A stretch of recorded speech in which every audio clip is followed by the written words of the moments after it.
Welcome home! Welcome to Zambales, Candelaria, Zambales. So, ayun na nga, P. At after kong nagstay sa Maynila at bumili ng unting alaman na, ganun. Pagkatapos, mag-uwi na nga tayo sa ating lugar kasi nga bisitahin natin ang ating mga Janakis. At alam nyo ba, Bi, wala, nag-standing ako dito, Bi, sakit sa puwet, grabe. So, no choice kasi uwi na nga ang ante mo kaysa maganda. Yan naman ako ng isang oras o kalahating oras, ganun. May gamit ako sa baba. Ay, sa brush.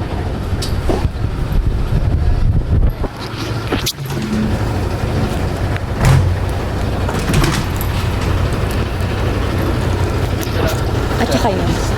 Yung dalawa.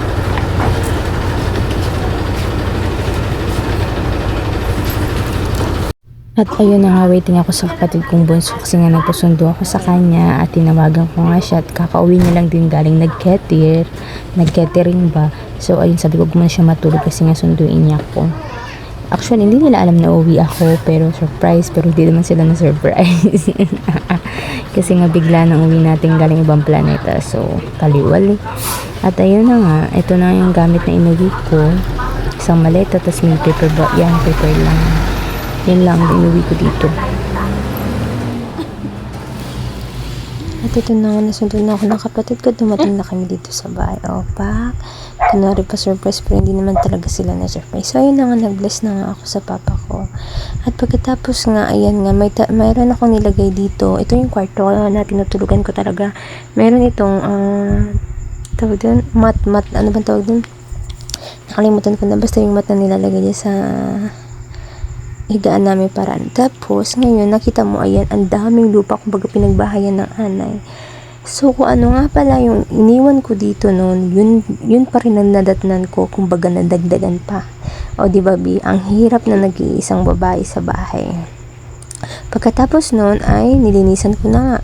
At ito nga, nilagyan ko na at pinalitan ko na siya ng linoleum. So, ayun nga, pagdating ko dito, isang oras lang ako nagpahinga, naglinis na ako ng bahay, at sakto as piyesta dito, piyesta ng barangay namin. So, nagpiyesta at naglinis ng bahay. Ayan, kung makikita niyo, ito na ang Santo Niño, ang piyesta ng Santo Niño dito. Ayan nga pala si Lennox, ang batang maliit na makulit.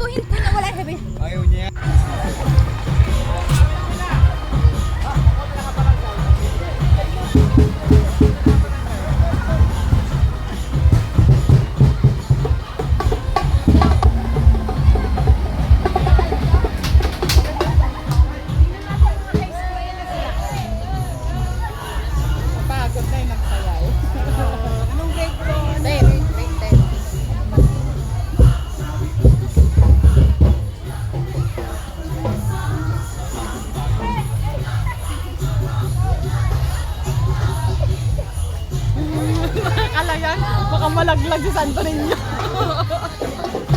Yeah. Pare-parehang ano. At after ng Monterrey ay pumunta nga pala kami ng mga anak ko sa palengke. At ayun nga, galatay mo na ang mga auntie nyo.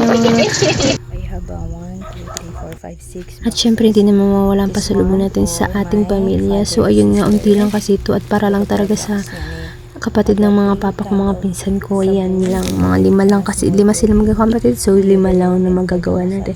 So sa mga kamag-anak ko nga po, pasensya na po kayo kasi nga bigla nang uwi ng auntie nyo at saka wala po talaga akong ipon at babawi po ako sa inyo sa susunod, pero hindi muna ngayon kasi pamilya first muna, then after malay nyo, hindi natin alam anong buhay at mabibigyan din naman po namin kayo. Nabibigyan ko din po kayo. Hindi man ngayon, pero darating din po tayo dyan. So, ito nga yung mga unting pasalubong ko. So, ito sa mga kapatid ko at saka sa papa ko. Yung mga damit na yan sa papa at kapatid ko. Tapos yung iba naman mga sabon, Colgate, yung mga ganun at unting chocolate sa mga tita ko, sa mga pinsan ko lang po. Kasi nga purita pa tayo ngayon. So, ngayon, hanggang kailan? Ewan ko kung hanggang kailan, diba? O, yan, nagpapak ako. Kasi unti lang talaga siya, Bi. At ayan na nga po, humingi po ulit ako ng paumanhin sa kamag-anak o kapamilya namin yan. Meron po, pero hindi po siya sapat. Yani, pang pang pamilya lang po talaga sa mga kapatid ng papa ko at part itong pamilya ko dito. So, ayun nga po, maraming salamat po. And have a good day and have a nice day. Thank you for watching. Mwah!